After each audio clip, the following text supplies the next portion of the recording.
M. Fletcher Brown with another artist video blog at KIX96country.com. Please welcome all the way from Nashville, Tennessee, by way of, well, East Tennessee, not too far from there, the Duggar Band. It's like Jordan and Seth Duggar. How are you guys? Good, man. Thanks for having us. Thanks for coming down. Now, I want to talk a little bit about these gents. They've been bouncing around Nashville for a while now. I've heard their names pop up in more than a few circles, and so they finally come down here to Kix Country and introduce themselves officially. Now, Jordan, you actually are both graduates of University of Tennessee. You're an architect and you're a financier. Yes, sir. Yeah. All right, so somehow that translated to country music. How'd that work? Well, I think for each of us, we've always loved music, and that's kind of what we wanted to do. But when it came to architecture, I looked at it as if I had a second favorite thing. Mm-hmm. That's what it would be. And so went ahead and went to school for that while we were playing four or five shows a week, and just did it both. So I get to use it a little bit, some smaller projects in my free time. So same thing with me. I liked finance. I grew up in middle school. I wanted to be a stockbroker and all that sort of thing. But you know what? I just want to say, in middle school, none of my friends wanted to be stockbrokers. We wanted to be like astronauts and firemen and be like Top Gun, fly Navy planes, but. Hey, never financial. I was the nerd, man. So that's cool. Even from when I was 4, though, I always liked music and wanted to do it. But I was like, man, I'm probably not going to be good enough at music. I won't be able to do it. So I just kind of thought, hey, I might like to be a stockbroker on the New York Stock Exchange. So that's kind of what got my interest in finance, and I just kind of went with that. But so it's my second favorite to music. But it does work with the business. So, all right, now what part of you guys East Tennessee, like around the Rockies, specifically from where? We're from Greenville, Tennessee. Mm-hmm. It's a small community about an hour northeast of Knoxville. So I said Rockies. I didn't mean Rockies. I meant Smoky Mountains. yeah. I said Rockies. Like that's Colorado. Anyway, go ahead. Yeah, so it's about an hour northeast of Knoxville, and where our parents live, where we grew up, is right in the valley, right next to the Smoky Mountains. So the backdrop of the whole city is the mountains. So it's a beautiful place. Mm-hmm. Now, you guys actually being from that area, not long ago, you may remember the fires that tore through there, Pigeon Forge and all that area over there. You guys have in that time since. Was your specific community affected by that, or I know all of East Tennessee just kind of pulled together. Yeah, it was. It was super close to our hometown of Greenville, Gatlinburg and Pigeon Forge area, which is about 45 minutes away from where we grew up.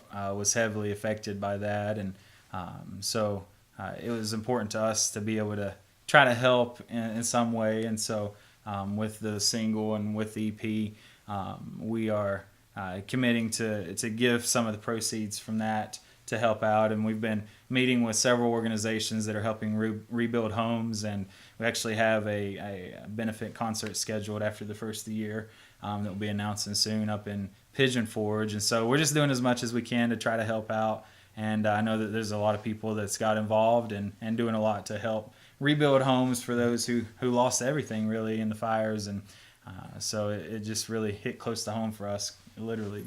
It's really crazy because we actually wrote the song about 2 to 3 weeks before the fires happened. Okay, so by the way, the single East Tennessee Sun, I was going to ask, did you write that for your community? Yeah. After the fire? We actually didn't. It was just kind of one of those God things. We wrote it a couple of weeks before the fires happened, and then once the fires happened, it just kind of took on this whole new meaning that just seemed to really fit. Yeah, so it was just one of those things that was just like, that's crazy how it happened, but it just did. So make sure that you guys, when you go and download, because you will go in iTunes, the East Tennessee Sun by the Duggar Band, you will know that some of your money is going to go and help rebuild that community over there. Speaking of the community over there and that you came out of, you guys were originally, all as far as musically, pretty much church oriented. Was your father a pastor? Is that what that was? And what was that connection?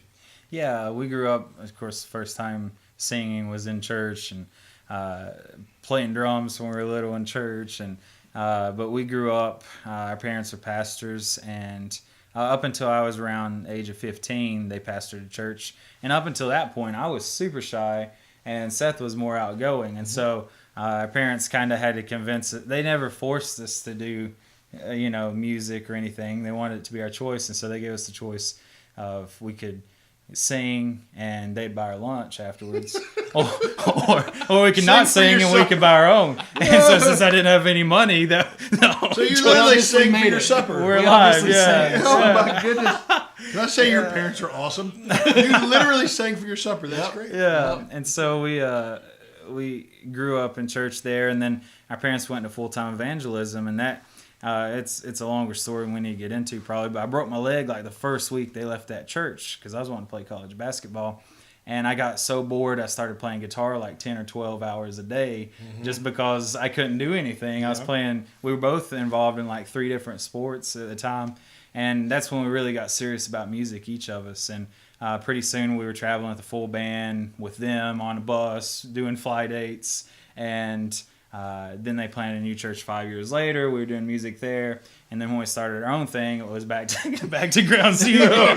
There you go. Driving ourselves around. Yeah, but singing for their supper again. again. Yeah. So it's been cool, man. We have a lot of support of people back home. And we still, when we're back in town, we'll do some songs at church. And actually did a concert there this past summer of just songs we used to do when we were a Christian band. And so it's fun to go back, and it was definitely a good foundation for us music-wise and spiritually too. So. Okay, well, that leads me to a question. A dream worth chasing, what is that? Well, that's the school series that we do. So whenever we were doing, back when we were doing Christian music, we would rent venues and put on our own concerts, do the whole promotion ourselves.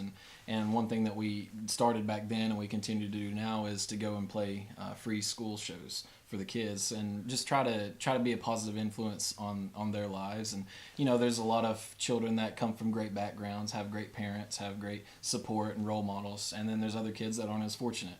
And so we try to go in and just for that moment of time, just no matter what their situation is, be that good role model, be that that image that they can be like, hey, I want to chase my dreams. And so that we go into the schools and we put on a show and just kind of talk to the kids and inspire them through that. Well, because we each had that growing up too, or whether people coming into our school and different things. I think one was like a race car driver, and then others were musicians or whatever, but just people that from different walks of life that says, hey, I pursued my dream and I got it. So even if the kid's dream is not music, we just want to be an inspiration. Like, hey, like I never thought, when I was younger that I'd be doing what we're doing now.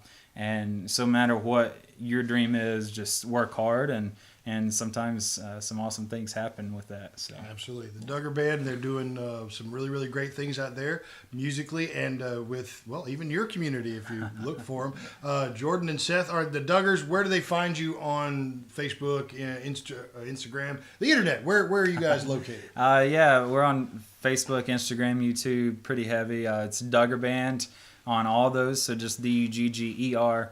BAND, Duggar Band, and you can also check out our website, duggarband.com, and you can stream our all of our music from our first album and the new single on Spotify, and you can also purchase it on iTunes and Amazon. Absolutely, hope you will. If you want to hear East Tennessee Sun, make sure you call us at KIX96. We've got it. We'll play it for you.